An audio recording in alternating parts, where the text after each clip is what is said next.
Mesdames, Messieurs, chers membres des diasporas africaines et noires dans le monde, en toute liberté de pensée, d'opinion, d'expression, d'association et de conscience question, quels sont les 5 points communs entre 1. Le président élu du Congo-Brazzaville en 2016, le général Jean-Marie Michel Mokoko, qui croupit depuis en prison. 2. Monsieur Jean Ping, président élu du Gabon en 2016, qui certes est en liberté, mais surveillé. 3. Le professeur Maurice Kanto, président élu du Cameroun en 2018, emprisonné pendant 9 mois, puis libéré sous la pression de l'opinion nationale camerounaise et de sa diaspora. Il est certes en liberté, mais très surveillé. 4. Martin Fayulu, président élu de la République démocratique du Congo en 2018, sans pouvoir suprême, mais reste en semi-liberté, mais très surveillé.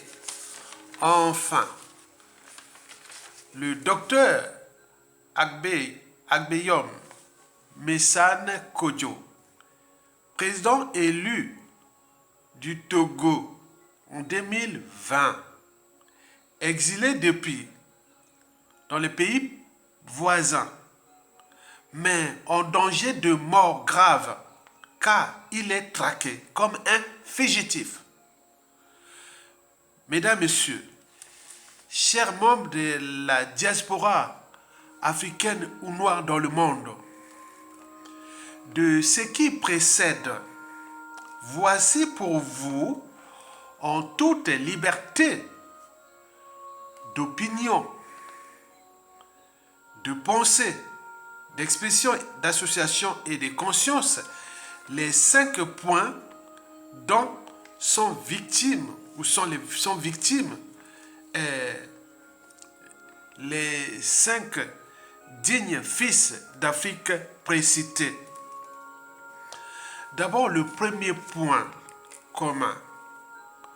Vous le savez que tous ces présidents élus sont dans la salle d'attente de leur mandature, de leur pouvoir. Ils ont été élus, mais ils sont là comme dans la salle d'attente et ils ne peuvent exercer leur pouvoir parce que certains sont en exil, traqués, d'autres, comme le général Mokoko, en prison, certains sont là sans trône. Bon, donc ils sont comme dans une salle d'attente, on attend que, voilà. Pourquoi? C'est quoi la démocratie? Donc, vous imaginez. Le deuxième point commun, c'est que tous ces dignes fils d'Afrique sont tous victimes de notre propre anthropologie. En effet, l'ennemi du noir, c'est le noir lui-même. L'ennemi de l'Afrique, c'est l'Africain lui-même. Car il existe une certaine mentalité noire ou africaine qui nuit gravement à l'évolution du continent noir et aux enjeux de la respectabilité interraciale à l'aube d'un monde multipolaire. Vous le savez qu'un noir ou africain peut être intelligent, riche et haut dans le monde. Tant que l'Afrique noire ne sera pas debout au terme du respect déjà des libertés fondamentales, des droits fondamentaux, du but de la condition humaine, sociale et existentielle, le respect des fondamentaux de la société et de la civilisation comme loi, règlement, institution, constitution, etc. On fait le minimum quand même, mais là, rien du tout. Nous ne serons jamais respectés. C'est pas d'avoir un pouvoir, un peu d'argent, vous allez en Occident ou dans le monde arabe ou en Asie, mais c'est pas ça. Mais il faut vous mesurer vous-même comme un simple citoyen. Allez vous promener comme un simple noir dans certains pays du monde ou dans certains continents. Vous verrez que, ah tiens, tant que nous ne serons pas debout, nous ne serons pas respectés. Et les gens qui jouent ce jeu-là de l'irrespectabilité de la communauté, c'est tout justement nous-mêmes. On a notre part de responsabilité collective. Sinon, ce qui venait de se passer en Afrique noire depuis 2016, au Congo-Brazzaville, au Gabon, en République démocratique du Congo, au Cameroun, au Togo, etc., qui continue sans fin, on devait quand même se dire qu'on a au moins un cerveau, une âme, une conscience. On se dit qu'on se fait du mal par rapport aux enjeux déjà du continent et aussi de la respectabilité interraciale. Vous imaginez. Mesdames, Messieurs, chers membres de la diaspora noire et africaine, le troisième point commun entre les victimes ou les dignes fils d'Afrique qui sont aujourd'hui certains traqués comme des bêtes, d'autres emprisonnés et autres. Donc, ce troisième point-là tient des conséquences du deuxième et du troisième ordre mondial qui est déjà en phase d'être périmé. Vous savez qu'en 1884 à 1885, on avait partagé l'Afrique comme un gâteau ou autre. Vous imaginez. À la fin de la Seconde Guerre mondiale, on avait partagé encore de plus l'Afrique. C'était l'avènement du deuxième ordre mondial. Le premier, c'était le partage de l'Afrique. Maintenant, l'autre, c'était le contrôle de l'Afrique, celui de la Deuxième Guerre mondiale. Et c'est là qu'on avait donné le rang mondial de la France comme gendarme de l'Afrique. Vous imaginez. Et donc, depuis 1945 à 1989, on en a vu. Et depuis 1989, la fin du mur de Berlin, et jusqu'à 2015 ou 2000 aujourd'hui, donc il y a ce troisième ordre mondial-là est périmé. Mais la France continue à vivre de ce troisième ordre mondial, puisqu'elle est le cheval de Troie de l'Occident à travers son outil fatal pour nous Africains qu'on appelle la France-Afrique. Donc, c'est là que se pose le problème de l'illusion démocratique, parce que les valeurs occidentales qu'on vend par-ci par-là, comme si la démocratie ce n'est qu'en Europe ou ailleurs. Non, la démocratie peut être applicable partout. Pourvu que vous, peuple, vous rêvez les défis. On ne viendra pas vous donner la démocratie comme sur un plateau d'argent. C'est vous-même des peuples au niveau civil, politique et militaire. Parce qu'un dictateur n'a pas de concurrent à sa taille tant que le peuple ne relève pas le défi au niveau soit civil, insurrection et ou militaire. On en a vu par-ci, par-là. Donc, il s'est passé là ce que nous le savions très bien, le visage de l'Occident. On fait le jeu. Vous imaginez comme une épidémie dans toute l'Afrique francophone là, c'est comme une épidémie. Des hold-up électoraux, des coups d'État constitutionnels et autres. Donc vous imaginez, mesdames, messieurs. Donc ces 10 fils d'Afrique là sont les victimes du premier ordre et deuxième ordre et troisième ordre mondial qui est aujourd'hui à l'apogée. Donc il est au crépuscule. Donc il va tomber. Donc dans l'espace et le temps, pour être victime de ce genre de hold-up, surtout à l'échelon France-Afrique, ça va être de plus en plus rare. Donc on éveille les consciences. Parce que quand les idées pénètrent les masses, les peuples, elles s'éveillent et deviennent puissantes. Donc nous avions cet enjeu-là. Déjà du but de la condition humaine à l'échelle continentale, mais également aux enjeux de la respectabilité interraciale. Nous arrivons ici au début des années 1990, donc on a vu 93, 95. Moi, je vous dis en France ici, j'ai vu cette histoire des Chinois ici. Oh là là, On traquait les Chinois, on les ridiculisait, autres appareils et autres, mais entre 95, 85, 97, là, oh là là, jusqu'à 2000, 2001. Maintenant là, regardez, les Chinois sont maintenant respectés ici en France, en Occident, parce qu'ils sont debout chez eux là-bas. Donc c'est un monde de rapports de force. Vous n'allez pas jouer aux émotions, aux appartenances, non. Jouez à la raison, à la vérité, à la recherche de stratégies et autres pour l'enjeu déjà du continent et de la respectabilité interraciale. D'où l'idée du panafricanisme. Mais le panafricanisme, là, pose bien des soucis, mais ça ne va pas être aussi globalement comme ça. Ce sont des initiatives qui vont aller pour, d'abord, raisonner ces mauvais-là, dictateurs, ces mauvais qu'on appelle dictateurs, mais trop mauvais pour être utiles aux enjeux de la respectabilité interraciale du continent. Donc il faut vraiment se battre contre eux, sans scrupules. Vous avez tout compris? Très bien. Le quatrième et avant-dernier point entre ces victimes, c'est tout simplement la France-Afrique, je vous l'ai dit. La France-Afrique, selon l'ordre des différents ordres mondiaux, déjà le partage de l'Afrique en 1880-85, puis l'avènement de la France-Afrique à la fin de la Seconde Guerre mondiale. Mais depuis, cet ordre-là résiste parce qu'aujourd'hui, la France n'a plus que moins de 10% d'influence en Afrique. Vous ne le savez même pas.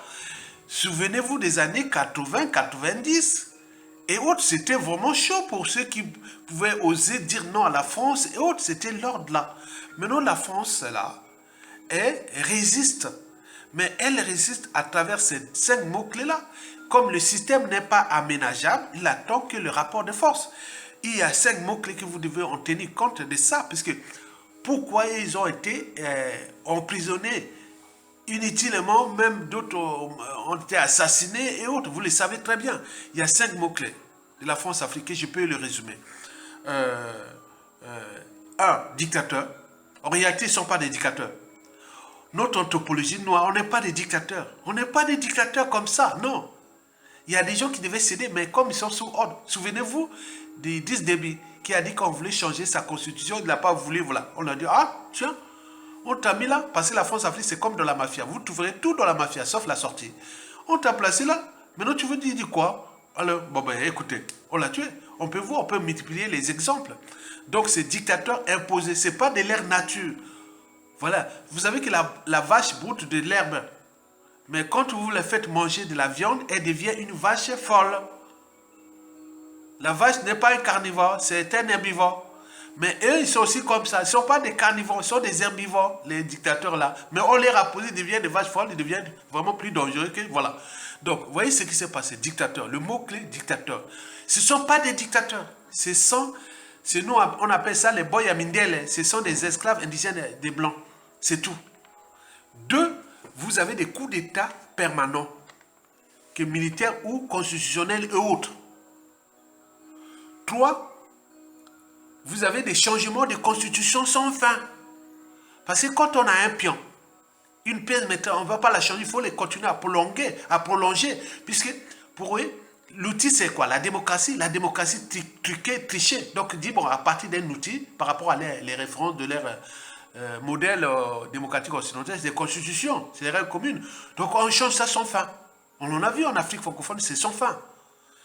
Et quatrièmement, ce sont des hold-up électoraux sans fin, suivis de la violence, des assassinats, de l'exil forcé, emprisonnement et autres. Qu'est-ce qu'on peut faire? Parce qu'ils nous gèrent comme des bétails humains, des esclaves indigènes. 5. Mais il faut en tenir compte que là, ce sont toujours les crimes, assassinats et autres. Donc je résume les 5 mots-clés de la France-Afrique en occupuscule. Parce qu'il a plus que moins de 10% du rang mondial d'influence en Afrique. Alors qu'on avait, les années 60, la France avait presque 100%. Et ça a diminué au fur et à mesure. Hein. Dès la fin de la guerre froide en 1989, bon, il n'avait plus que, au moins, il avait déjà perdu presque près de la moitié. Hein. Maintenant là, aujourd'hui, c'est combien? Il n'y a pas grand-chose. Donc, il survit, la France-Afrique survit avec ces pions-là, les Sassou Nguesso, les dynasties-là, les Bongo, les Yadema, les trucs comme ça, les Ouattara, et tout ça, ils jouent avec ça. Mais pour combien de temps encore? Donc, je résume. Hein. Donc, France Afrique, il faut les retenir en mots-clés. C'est dictature, coup d'État, changement de constitution sans fin, hold-up électoraux sans fin et crimes, assassinats et autres. Mais ça nuit gravement à l'image de la France, par rapport au repositionnement des forces et aux transformations en cours. La France devient le mouton noir même de l'Occident. Vous voyez comment l'Afrique anglophone, l'Afrique lusophone, et voilà, il y a les dynamiques, il n'y a pas de monnaie coloniale, il n'y a pas de base militaire, il n'y a pas de 11 accords, mais ils font bien des affaires, ils ont l'air... Voilà, le Portugal a une crédibilité en Afrique, même la Grande-Bretagne ou autre, mais pourquoi que la France? Parce que le modèle France-Afrique n'est pas aménageable. Donc il faut des rapports de force. Sans rapport de force, vous ne pouvez rien faire. Parce que c'est ça. Et ces rapports de force-là vont être apportés à la France-Afrique par les pays concurrents de la France en Afrique, dans le bloc eurasien et aussi au sein de l'Occident, dans le monde anglo-saxon. Donc vous imaginez ça. Donc nous on est là les éveillés de conscience et d'alerte pour les peuples libres. Mesdames, Messieurs, chers membres de la diaspora africaine, le cinquième et dernier point, en liant les victimes là, les 10 fils d'Afrique là, bon, ça revient toujours à l'anthropologie. Je vous dis, notre anthropologie n'est pas bonne. On est trop humain. On aime trop la vie, les sons du sacrifice et autres. Il place un pion là. On sait qu'il tue les gens, comme Sassou Nguesso là. Sassou Nguesso aujourd'hui, en activité pour tous les Africains. Sassou Nguesso aujourd'hui est le dictateur France-Afrique qui a plus tué d'Africains. Son capital d'essai est énorme.